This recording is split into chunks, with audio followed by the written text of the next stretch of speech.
said, "I love you." And that's the last words that I ever spoke to her. We didn't know what had happened. Kelsey was just gone.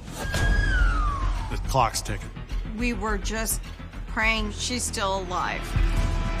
You see a flash of a figure come up from behind her. Kelsey's not necessarily all alone. It's just like your heart just drops. Just tell me where her phone is. Just where is it?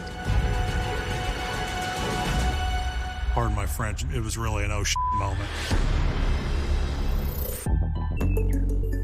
May 25th, 2007. Overland Park, Kansas.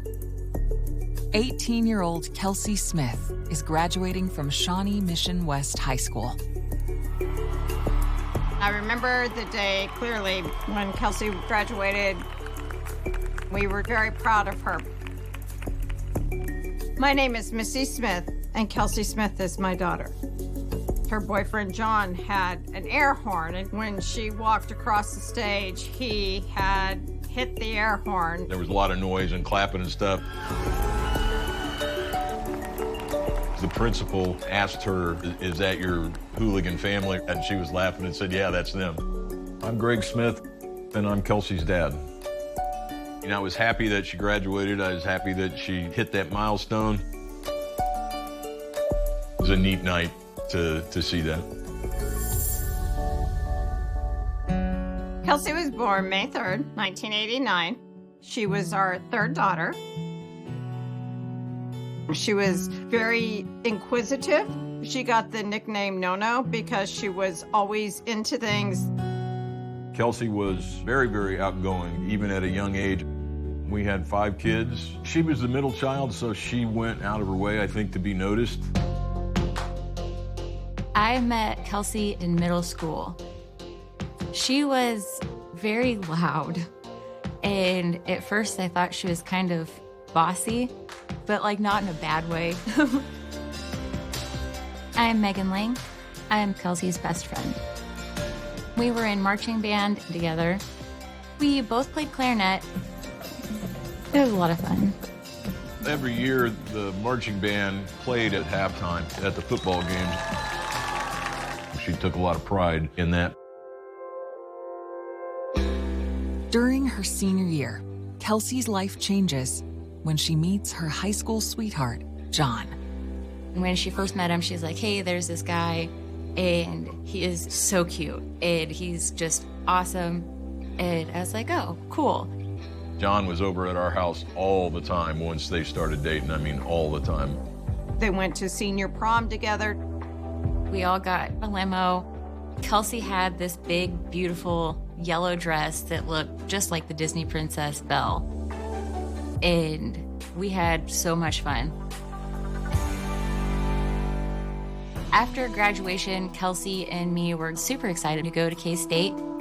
I had always assumed that Kelsey would go to Kansas University because John was going to KU for college. And I told my wife, "Who do you want to bet moves first? Is it going to be Kelsey or John that changes schools?" On June 2nd, a week after her high school graduation, Kelsey is excited and getting ready for a big date. She and John were going to go out that night. It was their 6-month anniversary, which I had no idea was a thing, but apparently when you're 18, it's a big deal. Kelsey said that she had to go to Target to get a gift for John before they went out that night. And while she was there, she talked to her mother, Missy, on the cell phone. It was about 7 o'clock in the evening. Kelsey had called me to ask me about the gift she was looking for John. There was this scrapbook box that she wanted to find for him because she had given him a card and his mom accidentally threw it away, not knowing that it was important to him, and it really upset him. So I was explaining to her which aisle she could find this box that she was looking for at Target. She was just in a hurry to get home because she was meeting John for dinner. And then I said to her, I said, "Bye, baby. I'll see you when I get home. I love you." And that's the last words that I ever spoke to her.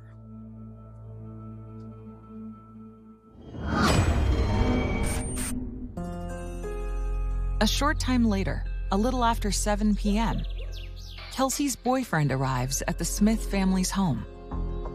John came over to the house to pick her up for the date. He was so excited, but Kelsey wasn't there. Started calling and texting. But she's just not answering, and I just knew something was bad. A veteran police officer, Kelsey's father doesn't waste any time trying to find her. Kelsey's older sister, Lindsay, and John got in a car and went out looking for Kelsey. In the meantime, I started calling police departments and asking, hey, have you had any accidents or traffic stops with this car or whatever? And I remember Lindsay calling and saying, hey, Dad, we found her car. It wasn't at Target. It was at Oak Park Mall across the street. Kelsey wasn't there. It was just her car. We knew something was wrong. And then Lindsay said, John wants to get inside and look around. I said, I don't care if you have to tackle him. Don't let him touch the car. I'm calling the police. Patrol officers respond to the call at 10 p.m. I'm retired Detective Sergeant Bob Miller with the Overland Park, Kansas Police Department. Kelsey's car was located on the opposite side of the mall, a good third of a mile from Target. The mall was closed, and it wasn't even parked in a parking stall. It was just kind of parked in a dark spot.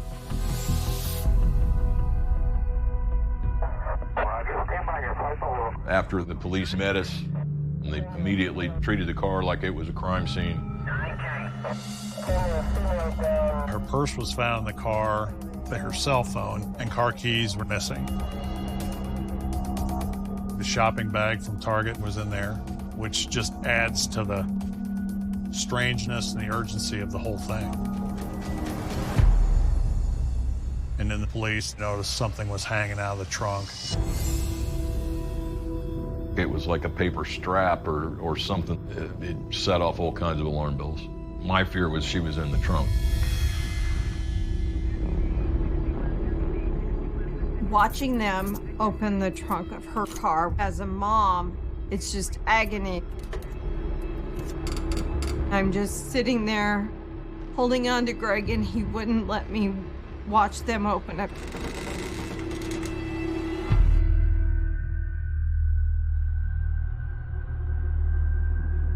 But it was empty. She wasn't in there. And then when she wasn't, you're just like, where the hell is my kid? The car was towed to the Johnson County Sheriff's Office Crime Lab, where they started processing for fingerprints and for DNA. And then the police asked us to come down to the station to be interviewed. I'm Detective Candace Bridges, and I work the Kelsey Smith case. When I first arrived at the station, Kelsey's family was there. Her boyfriend, John, was there as well. Everyone was on a heightened sense of alert. Kelsey was, by all accounts, a good kid. Her father, Greg, was a law enforcement officer himself, so he knew when to raise a red flag to let us know this was something serious. They brought us into an interview room, sat us down in there, walked out, closed the door. I looked at Missy and I said, you know why we're here, right? I said, we're suspects. The Smiths tell police that Kelsey left for Target around 6:30 p.m. and was supposed to meet John sometime after 7. But she never showed. The timeline lets us know what she did before she went missing, which may sometimes hold the key as to why she was missing. And that became more important when we interviewed John a little bit later. John told us Kelsey's very excited about going off to college. But what John says next catches investigators by surprise. John told us they were going to split up when they went to college. That's a highly emotional situation between John and Kelsey. We asked, was she upset? Was she upset with him? At that point, we were thinking John did something to her. The race to find Kelsey first 24 hours pass and you become more anxious. Clues buried in Kelsey's final moments. We were dumbfounded. I just lost it. I just fell apart. And a suspect's chilling statement. And he goes, yeah, I saw her. She had great legs. And just my skin started crawling at that point.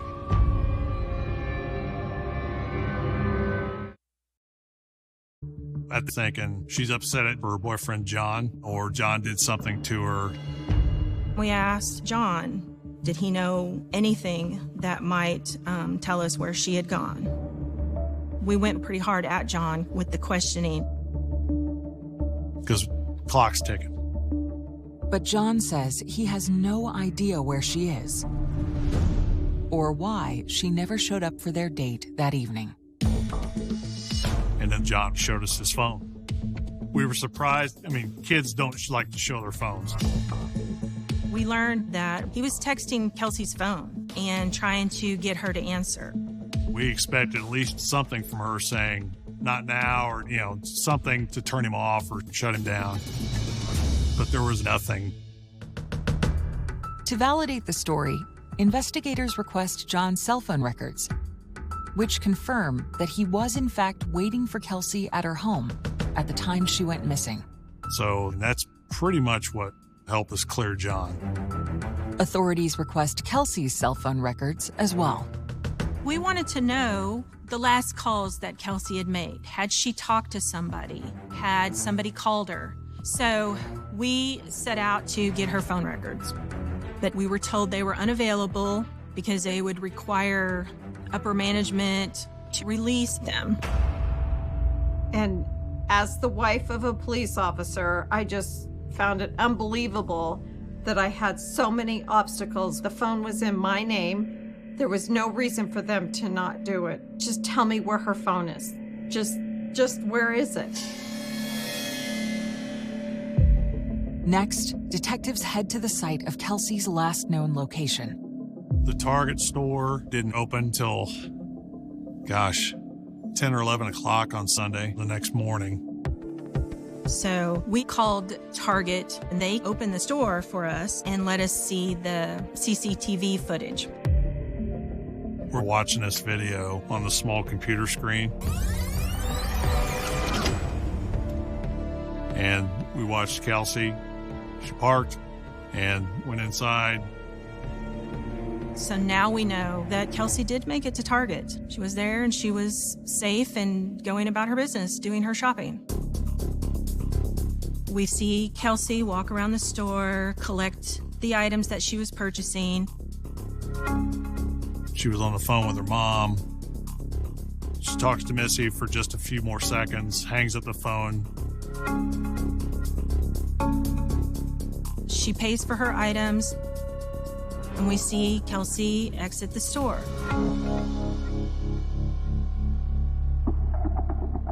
The video shows Kelsey walking out through the doors, and then the next view is the camera in the corner of the parking lot near where her car's parked. The outside video shows Kelsey walking to her car, putting her items in the passenger side door, and getting in the driver's side door. Then she drives away. And that's the last time you see the car. Everything looked normal, just business as usual. But investigators can't rule out something more sinister. We couldn't say for sure that we had a missing person taken against their will, or if we just had a young lady who wasn't ready to be found yet. Will this fleeting glimpse of Kelsey offer any clues to help find her? We went on with the investigation because we had a girl to find. At the time, the family had already started searching the neighborhood. We still have no idea where Kelsey is, and that was a really scary feeling.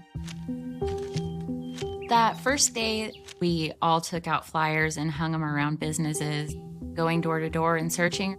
Hundreds of volunteers will set out again today, passing out flyers looking for Kelsey. I kind of just went on autopilot. I was also mostly running on energy drinks and no sleep, and it was a mess. While the search for Kelsey continues, detectives are busy following up on their next lead.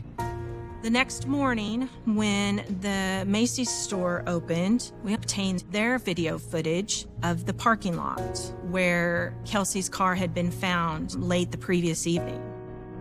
It is VHS tape, so it was pretty poor quality. It's so grainy and it's dark, and the only light in the picture is the low watt lighting in the parking lot. And then a little bit after 9 p.m., you see the headlights of Kelsey's car coming in and then parks in the dark. Then you see the door open, a figure that you can't exactly make out gets out of the car and walks away. We could tell that it wasn't Kelsey that got out of that car and walked off camera. You could just see the way they walked. It wasn't the gait of a teenage girl. Investigators believe the figure is male. So that was a surprise to us. We were dumbfounded.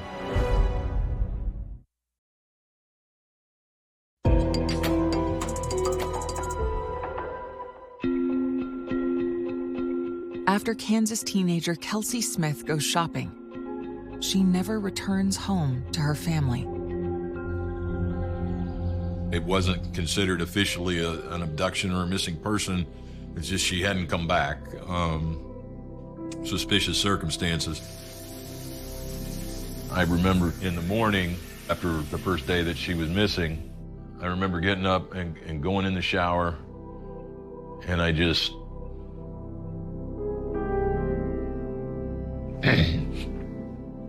lost it. I just fell apart.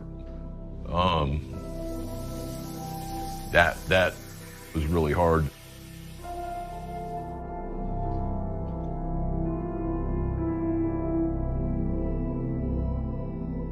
It wasn't readily apparent what had happened to Kelsey.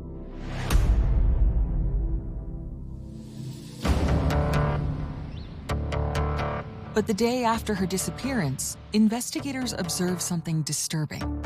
Surveillance footage of an unidentified man parking Kelsey's car 2 hours after she went missing. So we knew right away that kind of ingrains an acquired sense of suspicion.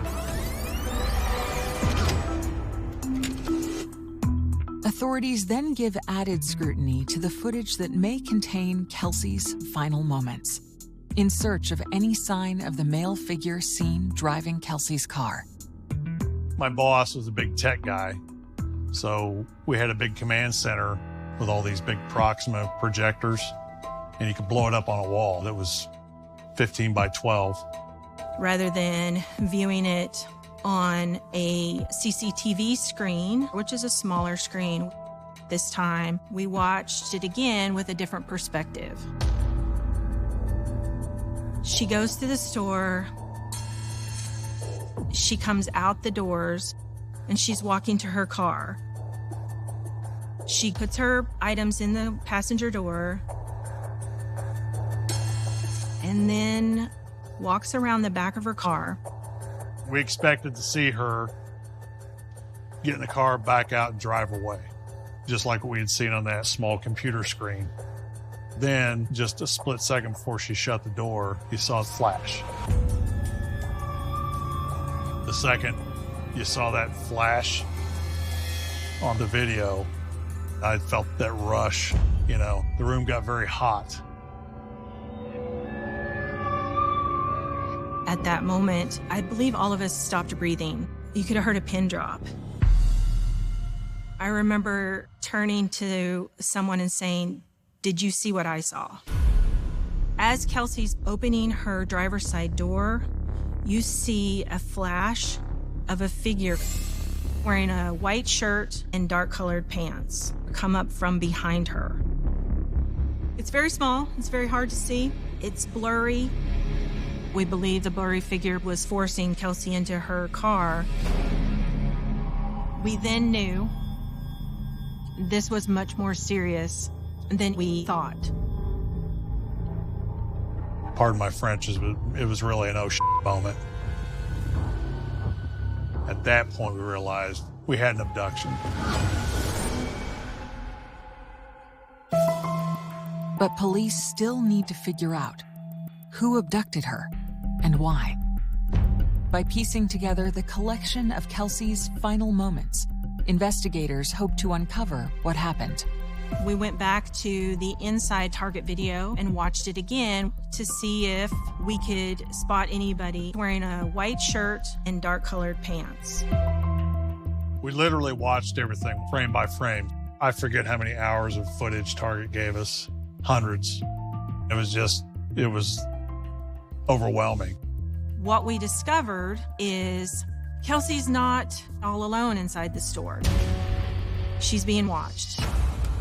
When Kelsey enters the frame, shortly after you see this male enter the frame behind her, and this happens repeatedly. Every time Kelsey walks down an aisle, you see him walk down the aisle. He's watching her. You've seen the National Geographic shows where the predator is circling. That's what you see. You see the suspect looking, and he walks past the aisle where Kelsey's at, and he locks. I mean, his head snaps, and he locks. Unfortunately, Kelsey's preoccupied. She's talking on the phone, and she's just not aware of what's going on. He sees Kelsey move towards the checkout lane. As Kelsey's paying, he exits the store. The camera angle's perfect as he's walking out the door. You can tell he's in his 20s. He's got a goatee. At that point, we knew we wanted to identify this person. I remember Greg and I going to the command center and them showing us the footage. Once the video actually revealed that it was a kidnapping, it was just like your heart just drops. The only thing that was really going through my mind was, he knows where my child is. I needed them to find him so I could find her. We were just praying that she's still alive. An officer, racked by guilt, vows to make amends. I was only 600 feet away when she was kidnapped. And Andy thinks that he should have been able to stop it. He's hundreds of yards away. Critical clues across state lines. Captain Frederickson said, you need to brace yourself. I was shocked, and I think all of us were kind of panicked at that point. Leading to an explosive encounter with their prime suspect. He was livid. And that's when he screamed in my face. He said, "This is all you got?"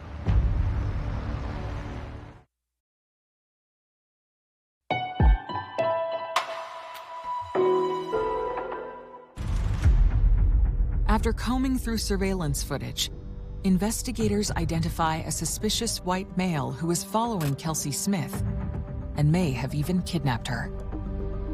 Once we identified our suspect, we went to the media to help us find him. Police are chasing hundreds of leads looking for this man, a person of interest, they say, seen on the same store camera leaving Target moments before Kelsey. I was shocked, and I think all of us were kind of panicked at that point.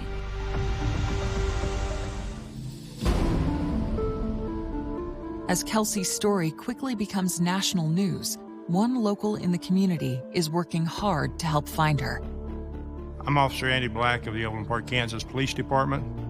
I was the liaison officer for Oak Park Mall, and on the day of this case, I was actually working there off duty.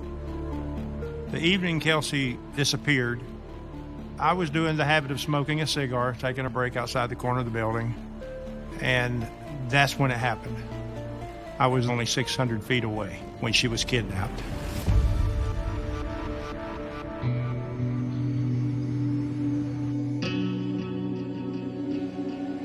And Andy thinks that he should have been able to stop it. And he's hundreds of yards away. Nobody anywhere expects him to see what's going on and be able to intervene. But to this day, I think he still blames himself. It weighs heavy on me. I just wish we would have caught him. Plagued by guilt and determined to find Kelsey, Officer Black volunteers to work the tip line. As soon as the suspect comes on the TV and throws up the 800 number, we're overwhelmed with a huge amount of calls, but the majority of them weren't valid. As calls continue to come in, one tip stands out. We got multiple calls on an individual by the name of Edwin Hall. That name went into the log of all the other names that we had gathered from the TIPS hotline to track down and investigate. The first thing that we do whenever we got a name is we see if we can find a driver's license photo of that person so that we can indeed verify if they match the description of who we're looking for. And Edwin very much matched the description of the person from the Target video.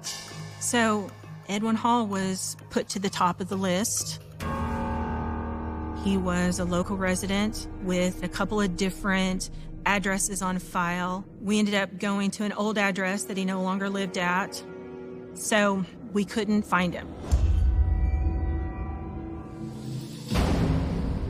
But law enforcement soon homes in on another suspect. We got several calls calling in to say that that individual resembled someone they knew by the name of Jack. As you can imagine, just having the name Jack in a metro of over 1 million people, that's not necessarily going to be your best lead to track down. Authorities have 2 potential suspects, but can't track either one of them down. Then, on June 6th, 3 days after Kelsey's kidnapping, investigators catch a break when another tip comes in to Officer Andy Black. I got a call from a lady, and she said, I know that guy. She told me that he went by the name of Jack, and he lived in the city of Olathe. Once authorities receive Jack's address, they immediately head to his home. When they arrive, they're surprised by what they find. As they pulled up, they see this person packing boxes into the back of this vehicle, looking like they're getting ready to leave.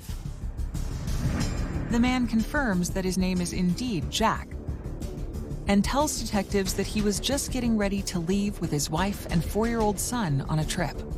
We didn't want to take the chance that he was going to skip town. So at this point, the suspect actually willingly comes into the station. With the clock ticking, authorities now only hope that they've caught the right suspect. I got a phone call from my boss saying, hey, this guy, Jack, he's coming in for an interview. I need you back here now.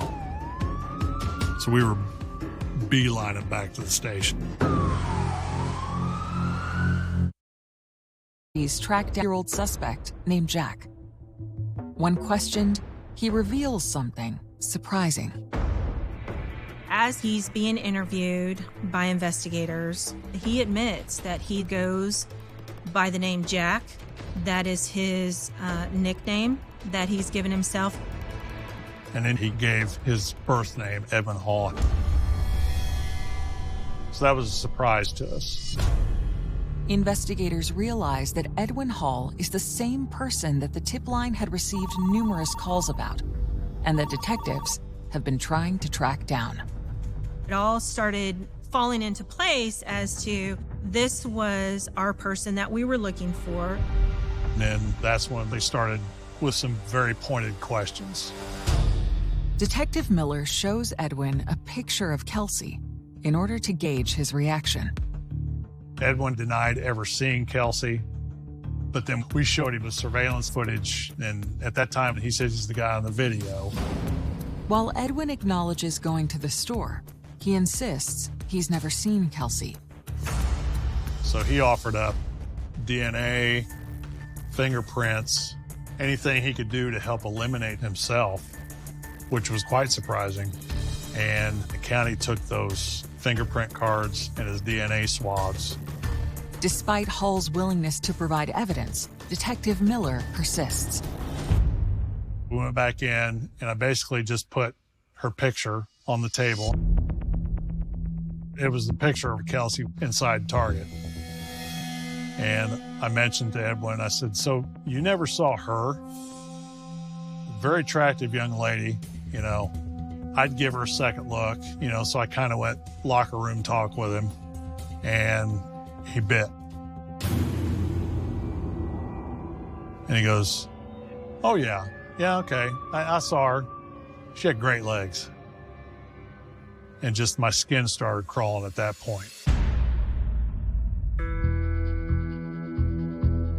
He claimed he noticed Kelsey, thought she was pretty, and watched her, but then also claimed he left and never saw her again, doesn't know what happened to her. And I said, now you're saying you saw her. Why didn't you tell us that before? But a smug Edwin refuses to answer. In order to charge him, Detective Miller needs more evidence. I knew he was lying, but was going to be let go. In the meantime, investigators catch an unexpected break when a waitress calls the tip line, saying she recognized the man's picture on the news. She called the police and said, that's the guy. That's the guy that was bothering me in the restaurant. The suspect, he went in there before he kidnapped Kelsey, and he was being real rude to the waitress that really upset her, and the manager asked him to leave the store. Then the man leaves without paying his bill. And he did like a dine and dash. Upon hearing the news, Detective Miller immediately notifies his suspect. I told Edwin, we're holding on to you. We're gonna book you for the theft. And so they took him downstairs where he was being booked. And Edwin was literally in custody and laughing at us. He said, this is all you got? This is ridiculous. I'll be out in 48 hours.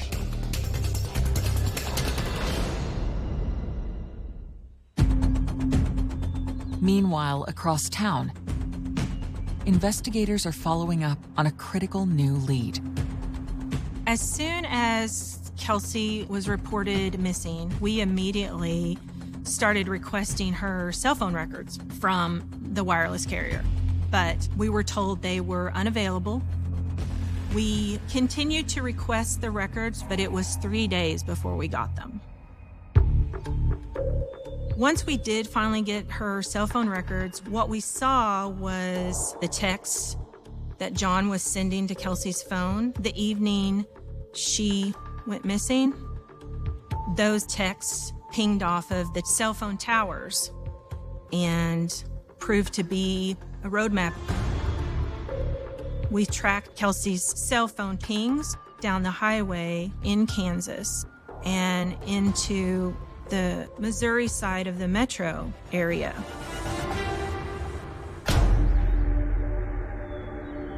The final ping on her phone was in a wooded area known as Longview Lake. It's a public park where people go to, hike and walk their dogs. And so that's where we concentrated our search for her. 45 minutes into their search, they make a gruesome discovery when they find a female body that was hidden from view. She was covered with branches. Her clothes had been taken off. She had a nylon belt around her neck. It appeared as if she'd been strangled with that belt. Although they'll need a DNA test to be sure, the body fits Kelsey's physical description. Then we realized that she's been the victim of a homicide. So now we go into full investigative mode of building our case.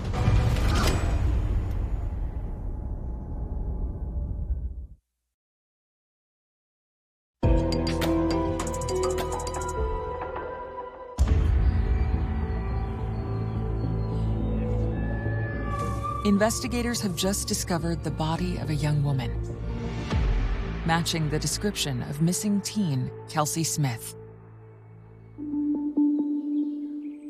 The Overland Park police then alert Kelsey's family. We got a phone call that day on June 6th about 2 o'clock in the afternoon that said, hey, we need to come talk to you guys from the police. And I said, okay. So we met him out in the driveway as soon as they got to the house. Captain Frederickson said, you need to brace yourself. They told us that they'd recovered Kelsey and that she was dead.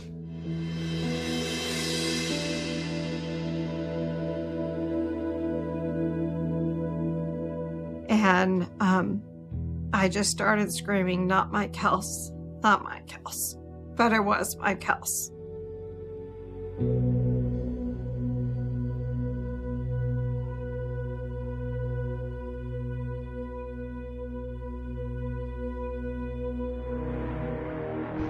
DNA testing later confirms the family's worst fears. The victim is Kelsey Smith. Once we realized that she's been the victim of a homicide, we knew that we had a very viable suspect in Edwin Hall, who was being interviewed by investigators at the same time. Shortly after getting the news that Kelsey's body has been discovered, the lab sends Detective Miller some pressing new evidence. When Edwin was on his way out to the county jail for the theft, I had to run down to the car and stop him. They matched his thumbprint on the back of the driver's seatbelt buckle in Kelsey's car. I let Edwin know that he was now going to be charged with kidnapping and murder. And that's when he screamed in my face. He was livid.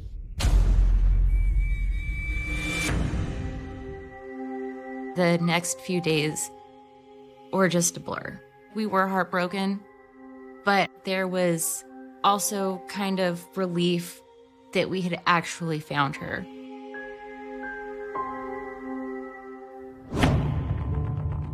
After Edwin is arrested, the examination of Kelsey's body revealed that she had been sexually assaulted. They ruled the cause of death as being by strangulation. Edwin was charged with murder in the first degree. He was also charged with rape and sodomy. It wasn't until a year and a half later that we go to trial. Edwin decides to plead guilty to the charges in order to avoid the death penalty. As part of the plea, Hall agrees to answer some lingering questions. It was a long time coming for the family to learn what happened to Kelsey during her last moments that night.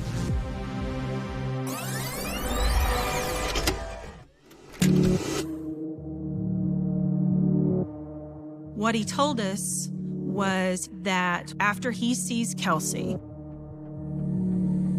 then from that moment on, he was hunting her. We ended up finding out it was kind of a violent takeover. He rushes in with this pistol and shoves it in the back of her neck. And his words to her was, if you cooperate, I won't harm you. I just need you to drive. A terrified Kelsey complies, not realizing her life would soon come to an end.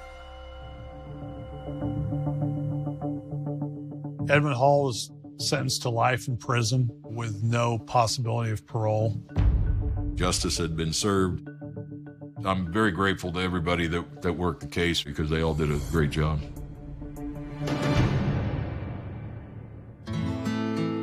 With the murder case behind him, Greg will forever cherish the time he spent with his daughter just hours before she disappeared.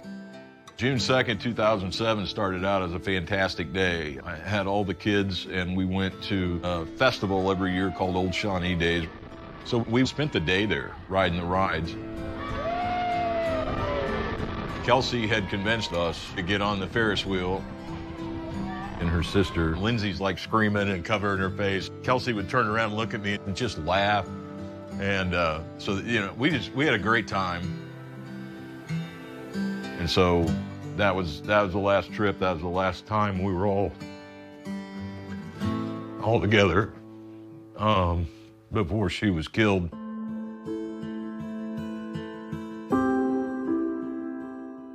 As for Megan, she'll always miss her best friend. Getting married was really hard without Kelsey. And literally right before I walked down the aisle, Missy brought me this little charm thing to hang on my bouquet that had pictures of me and Kelsey on either side. And then I ugly cried really hard. She's like, no, like, don't do that. So she was definitely incorporated. Missy will always be grateful for the moment she shared with Kelsey just before she disappeared. And I was fortunate enough to talk to Kels. She was at Target. She's getting this gift for John. I said, I love you. And that's the last words that I...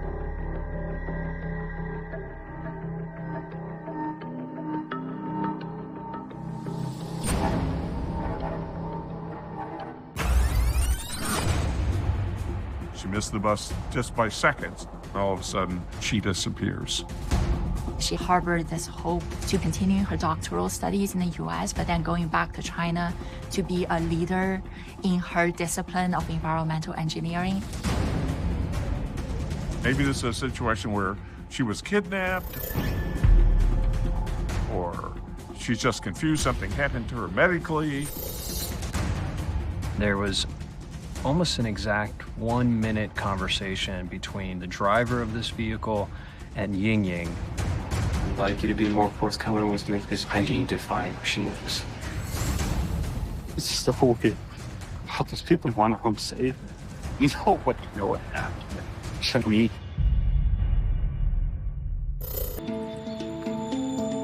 June 2017. 26-year-old Ying Ying Zhang is boldly following her dreams. She's a visiting scholar from China at the University of Illinois, conducting research on crop production. Ying Ying got here in April of 2017. I've got a picture of Mom, Dad, and Ying Ying at the train station when she got on the train at home to leave to come to Illinois. She was really, really interested in crop production and improving methods of crop production back in China. She's in her early 20s. She's at school. She's learning. She's happy.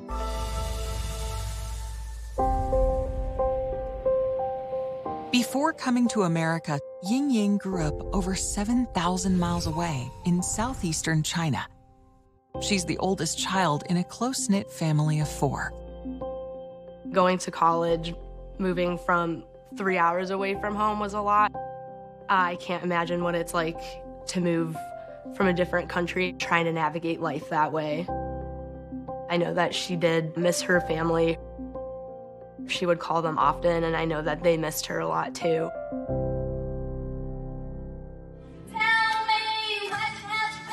She loved to sing, and she was part of a band called Cute Horse. She is someone who is genuinely very, very kind. She has a certain innocence to her. She was very close to her parents, especially to her mother. Rang Gao is the father.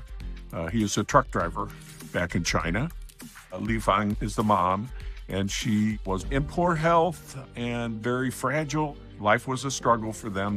Ying Ying was a dutiful daughter who performed many of the functions within the household. Coming from families with limited means, academic excellence was seen as the only way out. She did her master's degree at Peking University's graduate school, where she studied environmental engineering.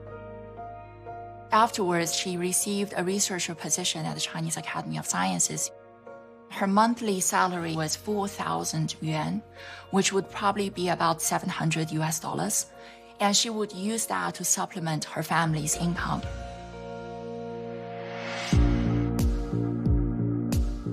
Now in 2017, Yingying accepts a one-year research position as a visiting scholar at the University of Illinois in Urbana-Champaign. Champaign-Urbana is a modest-sized community, small town in a lot of ways. The students travel all around town, ride bicycles. It's very pastoral. And there are a significant number of students, undergrad and graduate, from China. Being able to go to another country, especially the United States, to pursue further studies, especially trained as a scientist, is an affirmation of personal excellence. On June 9th, 2017, 2 months after she arrives in the United States, Yingying schedules a 2 p.m. appointment to tour a new apartment. Yingying was excited to be moving, and she was meeting one of the leasing agents to tour it and potentially sign. She has the opportunity to move to a new apartment in North Urbana, which is north of campus. And so she has to take the bus to get down to Central Campus, and she has to get off that bus and catch another bus that's going to take her north on Lincoln out of campus, where it's student housing. There's a significant number of students. 5 hours later, at 7 p.m. that night, Yingying is supposed to meet a group of her lab mates for their regularly scheduled meeting. She never arrives. They call and text, but no one can reach her. Yingying was always on time, so her lab mates thought that it was really weird that she didn't show up, because Yingying would never not show up to anything without notice. I was the head of the department Yingying was associated with. I was at the movies with both my sons, and I got out and I got a text from the leader of the lab group saying, I have a student that's missing, and then I gave that person a call, and I just said, have you called the police? At 9:24 p.m., Yingying's lab mates report her missing to the university police department. This was unusual. I've never had anything like that happen with a student gone missing. We were concerned about her. We wanted to know what was going on. University police officers check her apartment. She's not there. But they find cash, important documents, and belongings, which tells them she didn't go far. While searching her apartment, officers locate her diary. They skim through its pages for clues to her whereabouts. One of the last things that she had written in it was, "Life is too short to be ordinary." I think about that almost like weekly, if not daily. It just really shows how she wanted to continue living her life. I think it's just a really heavy thing to hear, especially it being the last entry there. That evening, University of Illinois police make a difficult phone call to Yingying's family in China. The thought of Yingying leaving China and coming to the United States had to be scary to the family. Then to have this happen, they were devastated. I think the best word I could use to describe what they were feeling was horrified. On June 10th, the day after Yingying was last seen, university police begin working the case as a missing persons investigation. The university police department went to all the hangout places where students congregated. They searched tirelessly over that weekend for Yingying. I worked at the school newspaper, the Daily Illini. I think this was such a big case, and I was just interested in it in that way as a student journalist, both of us being new to the university. It just struck me on a personal level. The city of Champaign, it's a smaller city. There was such a tremendous outpouring of support of Ying Ying's family to find Ying Ying. Missing posters for Ying Ying were posted on every corner. People who were on campus were basically surrounded by these posters, and her picture was everywhere. I was on the faculty at the University of Illinois College of Law. I had a graduate course where I would teach international students the American trial system. It was devastating to us. The thought that something like this could happen on our campus with one of our students, this is crazy. This is crazy. The search for Ying Ying intensifies. We received a lot of surveillance footage, and we were able to trace Ying Ying's entire route. The investigation takes a dark turn. Another university student said she was approached by a strange individual who presented himself as an undercover police officer and wanted her to get into the car. And a community fears the worst. Once it's clear that she got in that car, now it's kidnapping.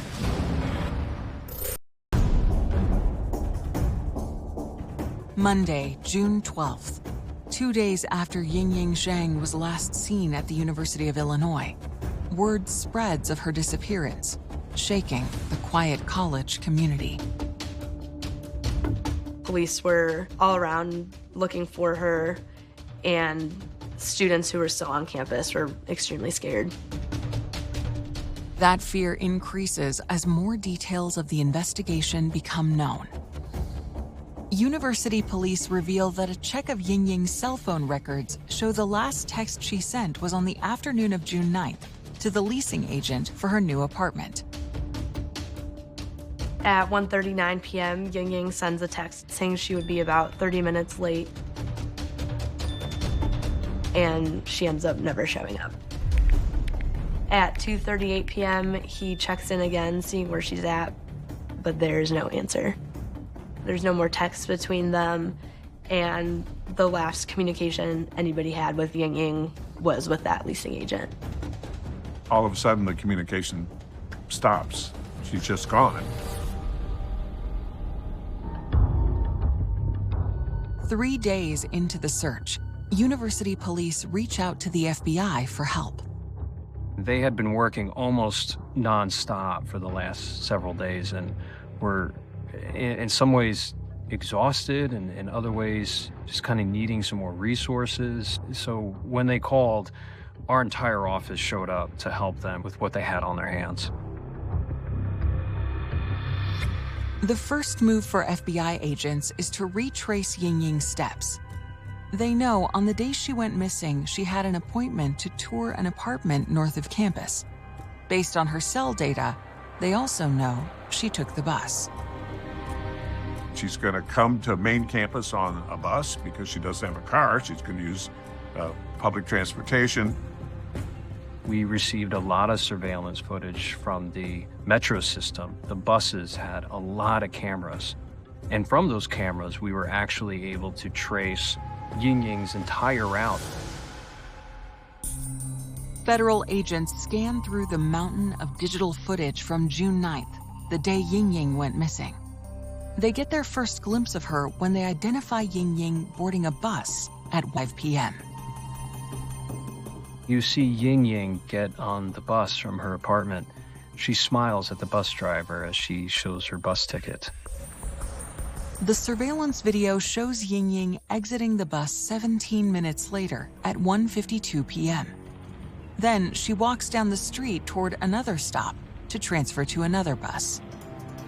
The security camera that caught Ying Ying, you can see Ying Ying trying to catch the next bus. I think she missed it by a few seconds. And then you can kind of see her in the footage, sort of like giving up and letting the bus go and probably trying to figure out what to do next. Investigators scour these images of Ying Ying for any clues, and they see something that piques their interest. As Ying Ying waits for another bus, a black four-door vehicle drives up to her and stops. There was almost an exact 1-minute conversation between the driver of this vehicle and Ying Ying, after which she gets into the passenger seat and that vehicle proceeds to travel off camera. Once it's clear that she got in that car, now it's a potential kidnapping. With the case now potentially a kidnapping, concern about Ying Ying's safety grows.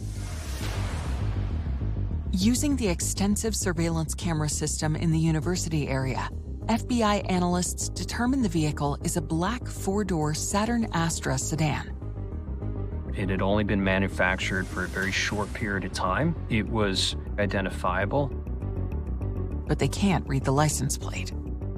Everyone within the FBI and the University Police Department was trying desperately to identify the license plate on that vehicle or some other mark that can make it highly identifiable so that way we could find it. The vehicle proceeds off of the university grounds, off of their campuses, and goes into a more residential area, and we lose a lot of the surveillance at that point.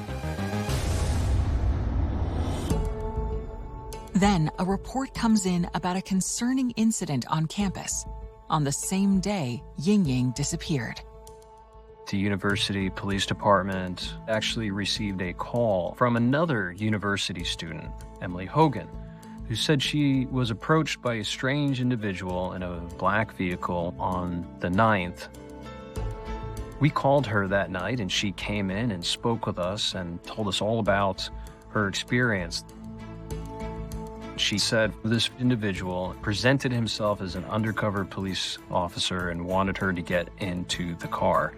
She declined and immediately called the police.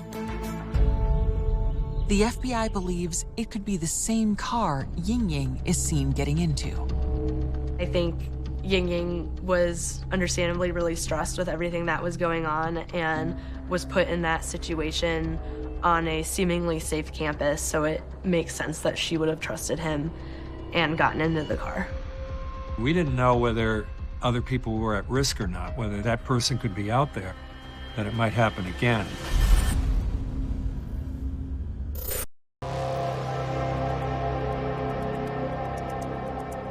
Four days after Ying Ying Zhang vanishes from the University of Illinois campus, the FBI is searching for the black car she's seen entering on surveillance video.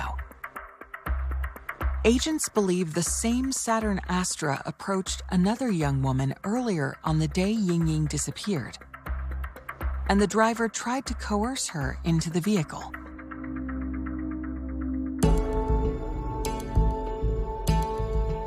They turned to automobile registration records for Champaign County and the surrounding counties.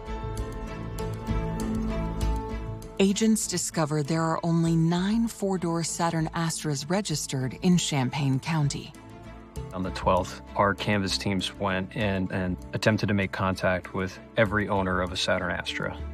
Investigators track down and clear all 9 potential suspects, one by one.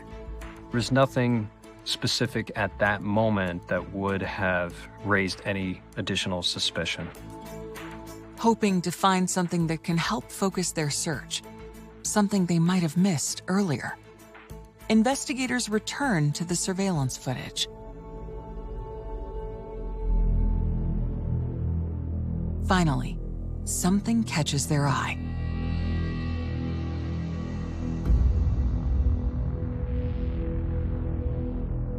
Somebody noticed that the hubcap was cracked. It had a piece missing. And in zooming in, you could also see the vehicle had a sunroof. One of the FBI agents who spoke to the Astra owners in Champaign County recalls seeing only one Astra that had a sunroof. He cross-references his list. It belongs to 27-year-old Brent Christensen. Brent Christensen was a grad student in the physics department, a TA. He was teaching other students and earning his own degree at the same time. Generally pretty quiet and kept to himself. Agents review the statement Brent Christensen made when they first asked him about the day Ying Ying went missing. He said he was home that day, was sleeping, his wife was out of town, he was playing video games, and there was nothing suspicious at that time that would put any more attention on him.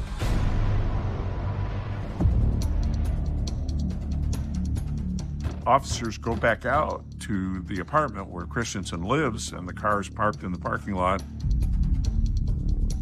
They looked at that hubcap, and it had the exact same rake, the exact damage that was in that surveillance footage.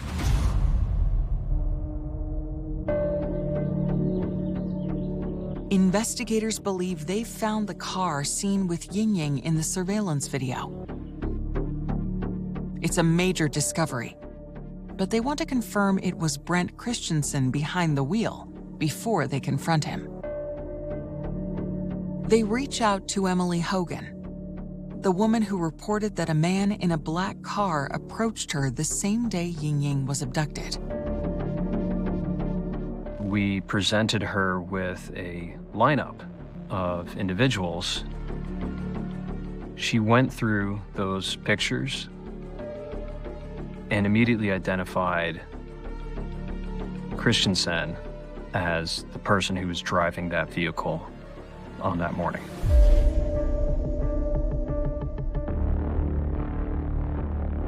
Emily Hogan's experience, her identification of Christensen, showed that he was in some ways hunting to try to find a victim. Based on the information we had, we were very confident that Christensen had, in fact, kidnapped Ying Ying.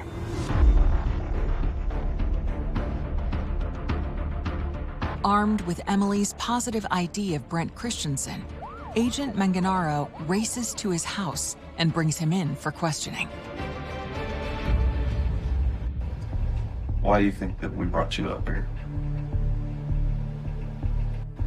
Because the car I own was seen picking up a girl that's missing. Yeah. You originally told the agents that came to your apartment that you just played video games all day long. And you didn't leave the apartment. Yep. But it's fair to say that we know that that's not true, correct? Why would I lie? I work in the Detectives Bureau with the U of I, and you know what we have access to? Cameras. Do you think that we're not going to track a vehicle all over campus? I know that you picked her up. I know you did.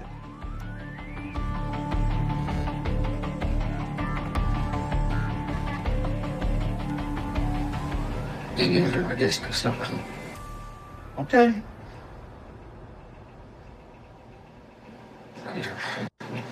I go around on Saturday.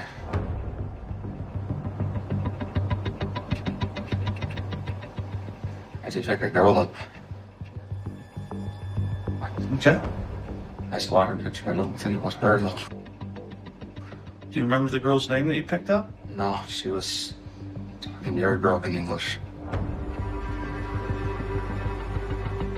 What was her ethnicity? You said she had trouble speaking English. Well, she was Asian. She was Asian. Okay. I was just driving around. I saw a girl, and she was very distressed. Okay.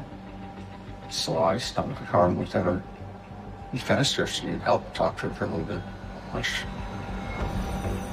I gave her a short I apparently took the wrong turn compared to what she said, and that was enough to spook her.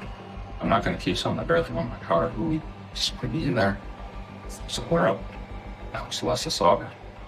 Well, okay. My impression of Christensen was that he was capable of manipulation. We knew that something terrible had happened, and there was a lot of pressure. We were operating under the hope that she was still alive, maybe being held against her will by Christensen at an unknown location. My theory is that she didn't get out of the car. It was being open with you. My theory is she was in there a little bit longer. I'd like you to be more forthcoming with me because, again, I need to find where she is.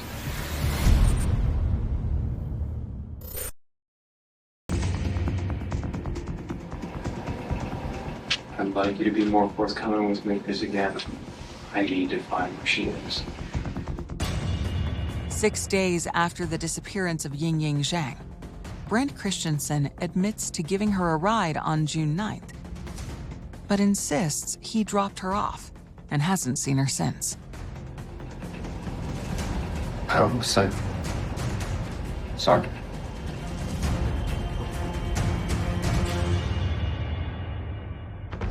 Investigators put their suspect on a 24-hour investigative hold. I immediately set out to write a search warrant and met the magistrate judge that night while other agents were keeping an eye on the vehicle, and got that search warrant signed to go seize it. FBI agents inspect Brent's Saturn Astra, but they find no physical evidence linking Yingying to the vehicle. The FBI is confident they have the right man, but they can't hold him without evidence. They decide to release him and keep track of him, put him under surveillance. We had 24-hour surveillance on him, GPS trackers on the car. We had aerial assets circling above, hoping that he might lead us to where she was at or give us some clue of a location to search.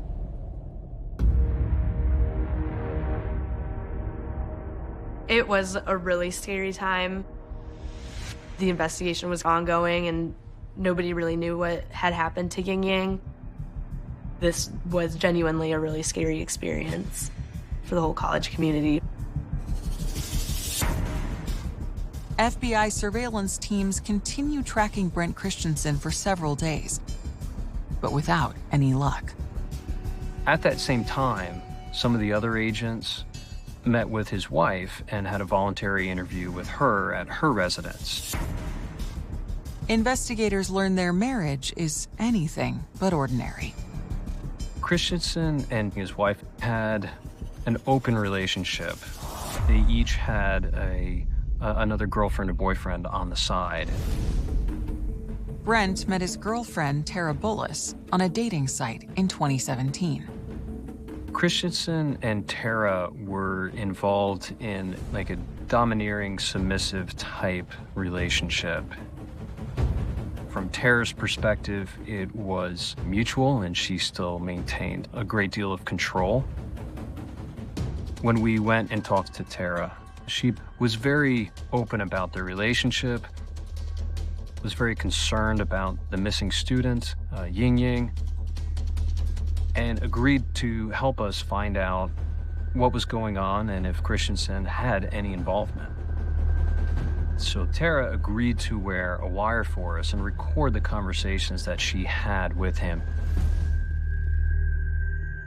In all of these scenarios, it can be a risk. We don't know if the person we're asking to help us is going to turn around and then tell Christensen everything that we just talked to them about. We don't know. But in this instance, we really needed to find Yingying, and so that risk was very worth it.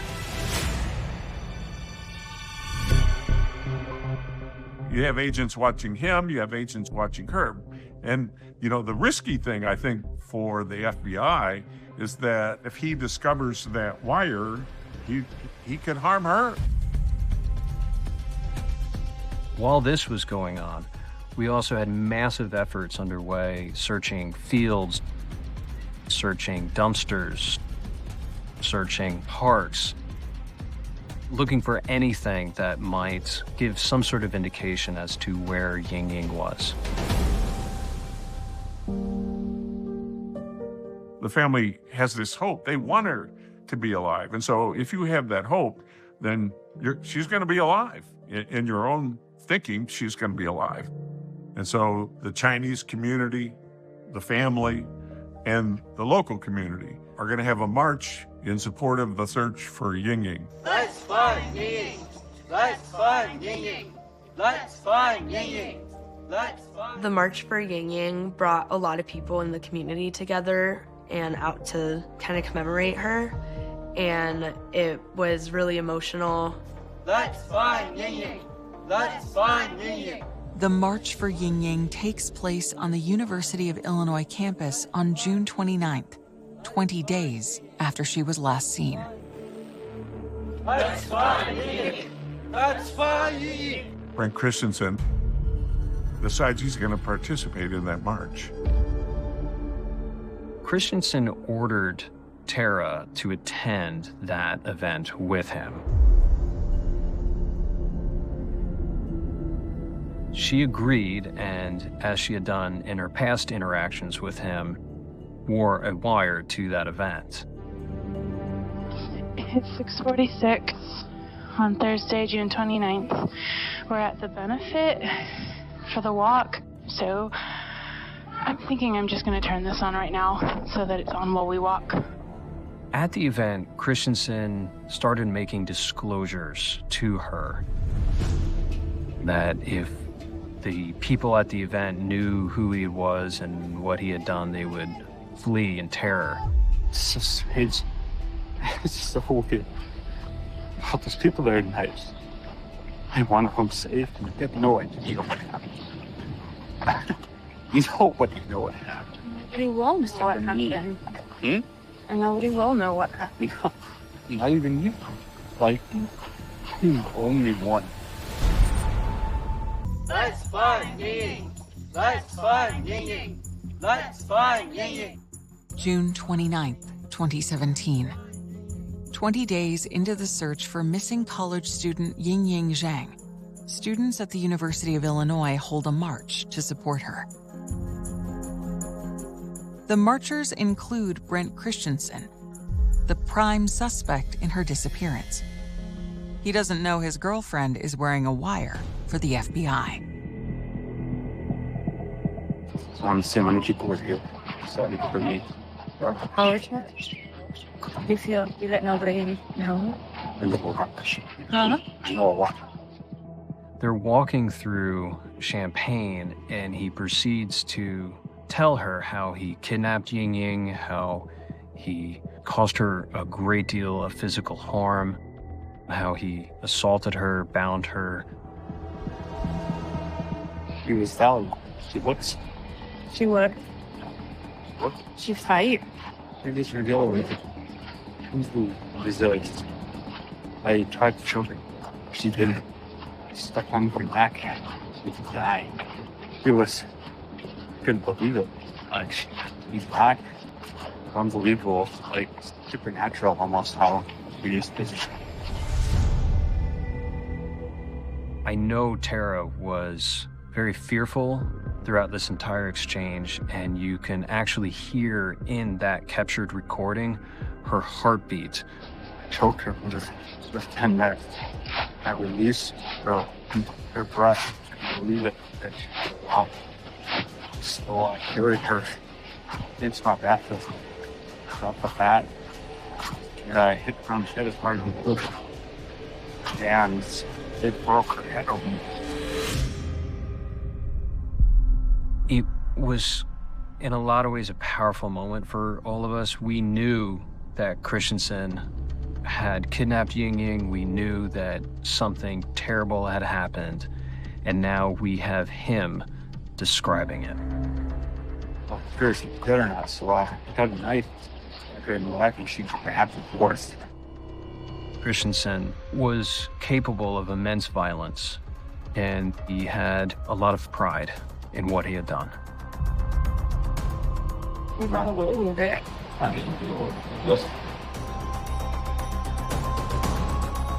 We had all been working so tirelessly over the last several weeks, the entire team, to get to this moment. We had enough to make an arrest. On June 30th, 2017, the FBI arrests and charges Brent Christensen for Yingying Zhang's death.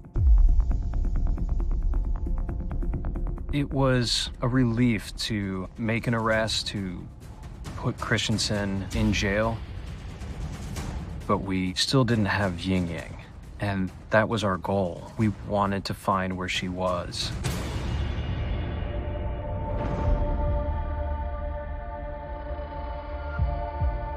When the charges are brought against Christensen, there's announced he's arrested.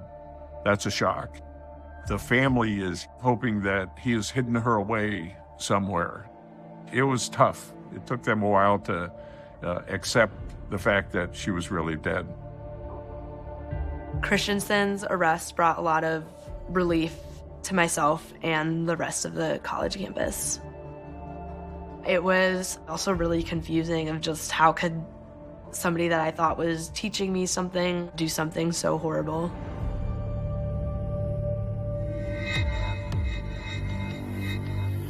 Law enforcement has every reason to believe Yingying is dead. They need to find her body, but Brent Christensen is keeping his secret. He declined a second interview, so our work wasn't done. And we continued to search the area and tried to find some sort of evidence as to where she was.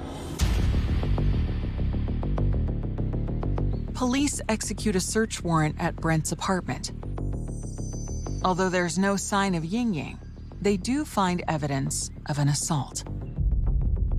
We find bloodstains on the mattress. We found evidence that blood had gotten up against the wall behind the mattress and had seeped down into the carpet. And then we find that the bathroom had been tremendously clean.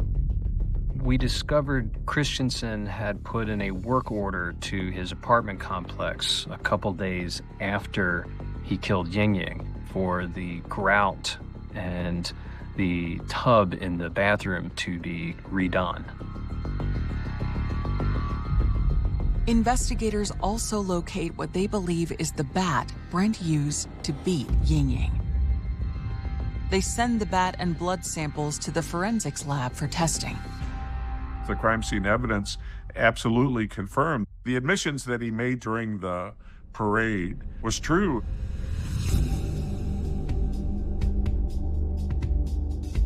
Investigators also dig into Brent Christensen's social media, where they find more disturbing information about their suspect.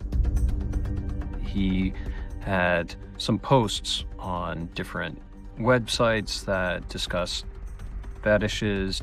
There was one in particular that we found very concerning. It described kidnapping someone, putting them in a duffel bag, proceeding to have a sexual encounter. What was particularly disturbing was when you compared it to the Amazon purchase records of Christensen. We found a purchase of a very large green duffel bag that could easily fit a person inside it. And the realization that she was likely put into a bag just like this and carried against her will into the apartment, it hits you. It makes it real. 21 days after Yingying Zhang goes missing, investigators have built a solid case against Brent Christensen. But they still don't have a body. The family, there's certainly anger. There's always anger. To think that this man, in any form of brutal way, kidnapped and killed your daughter, it's beyond your ability as a human being to fathom. So the family's position was that he should receive the death penalty. Although they know that not having a body will make it more difficult to win a conviction, prosecutors move forward with plans for the trial. On June 24, 2019, after a 2-day trial, a federal jury finds Brent Christensen guilty of kidnapping, resulting in a death. Next, the jury deliberates on his sentencing. Of the 12 jurors, 10 voted for the death penalty, 2 didn't. And so because a unanimous verdict was not reached, her killer was sentenced to life in prison without the possibility of parole. I couldn't even say how I felt. I was happy that there was a verdict and that he would go away for the rest of his life. I thought it was going to feel like the ending of a story, but it didn't really feel like there was that closure that you would get. When the verdict was initially read, emotions were really high. I don't think Ying Ying's family felt as though justice was served, as they were really adamant about wanting the death penalty, but instead Christensen got life in prison.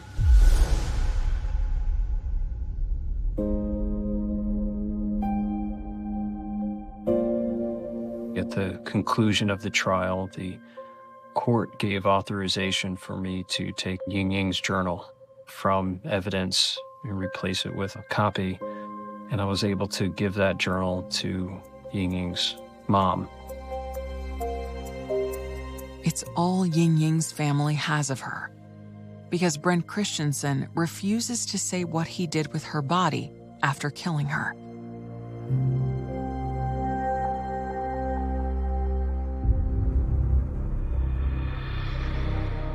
He personally has never told the FBI, but he's told his attorneys what he did. And they tell us, because the trial's over, so immunity's gone, nothing else can happen. They tell us that he had dismembered the body, put her remains in the dumpster outside of the apartment building, was taken to a landfill. The area in the landfill was probably half a football field. So the likelihood of recovering her body is virtually nil. I'm not sure if there will ever be closure for the family in that Ying Ying was never found. Parents' worst nightmare is losing a child. Just think about her and how excited she was when she came here. I got kids, I got kids in graduate school, and I think about that. And, it's just, life's not fair. Bad things happen to good people, and this is a case of that. Ying Ying's loved ones returned to China without their daughter. To honor her memory, they establish a memorial fund at the university, where the student body is forever touched by Ying Ying's final words. Her diary entries were her conversations with herself. The last line is, life is too short to be ordinary. This kind of thinking that one makes something out of one's ordinary life in the sense of making a difference, doing something meaningful. That was something that she was probably telling herself when she was still navigating this very new country, this very strange new life to her. मामरैया जिसने सुनी जमीन बनार दी थी अलफ अलागा कमत मामरैया जिसने सुनी जमीन बनार दी थी बिजन थमा गए खलो आसमान कर गए तैजीमी पानी गए ऊपर खलार दी थी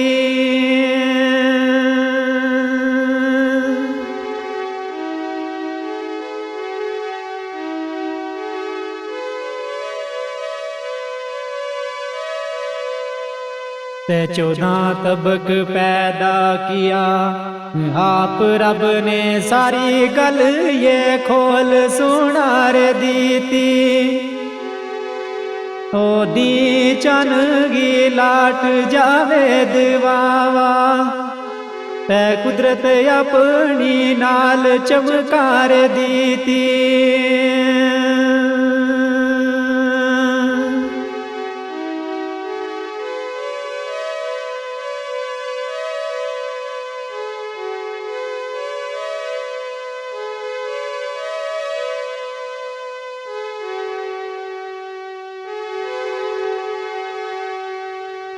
ते नैना गंदी जबान तारीफ काबल कितनी किस्म मखलूक बनार दी थी नैना गंदी जबान तारीफ काबल कितनी किस्म मखलूक बनार दी थी ओ बांदे जन्नत दे दोज़ख गो जिक्र कर गए गल मैशर बरयान ठहरार दी थी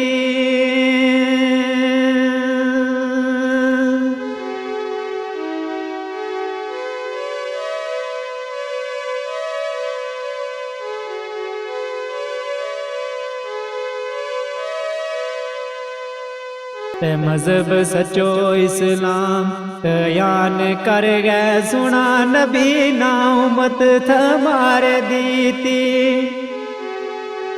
मजहब सचो इस्लाम यान कर गए सुना नबी ना उम्मत थमार दी थी ओ नबी पाक का नाम तू जाऊं सदके नबी पाक का नाम तू जाऊं सदके ते सचा दीन की खबर सुनार दी थी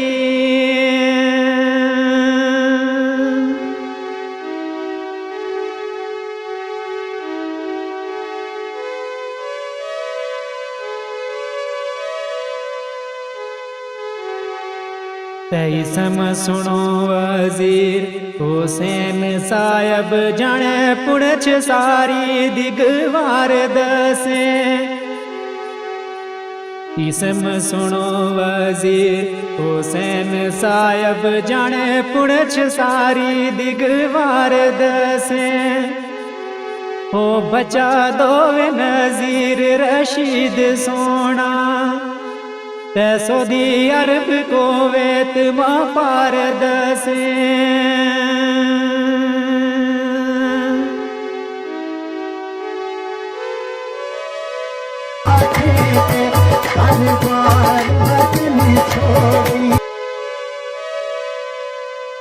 नकर कोट गए विच मकान जिन गो गुजर बोकड़ा कूम शोमार दसे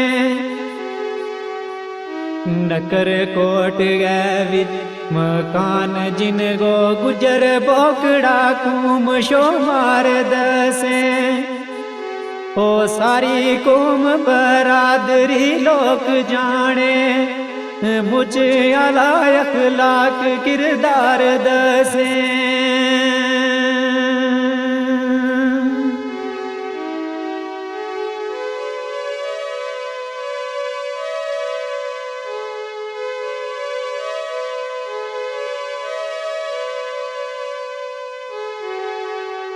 ते कर गए नेक लाल तुमाई ओ सारी कड्या दिन मेहनत मजदूरियां मां कर गए नेक लाल तुमाई सारी कड्या दिन मेहनत मजदूरियां मां ओ सारी उम्र रह गए करूं बार आपे तेरे आ दूर कर तू मजबूरियां मां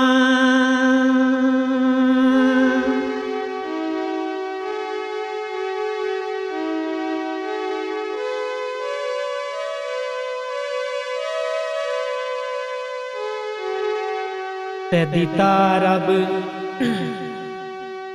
दिता रब ने मकान जायदाद सारी खुशी दिती रब ने गला पूरिया मां ऊंचो कर गए नाम बरादरी गो ऊंचो कर गए नाम बरादरी गो रेया दूर पावे वतनू दूरिया मां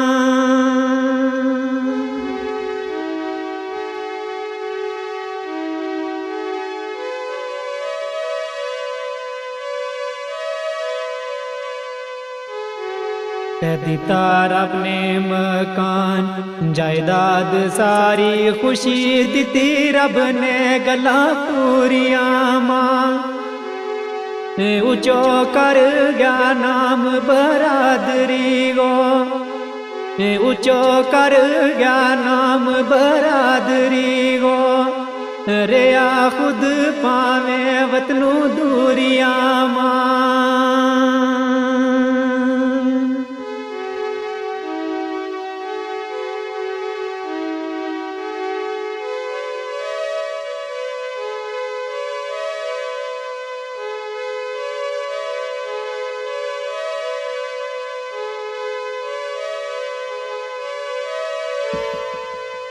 इनको पाई आजी तल हुसैन नामी ब्याल दरा गए विच है खास डेरो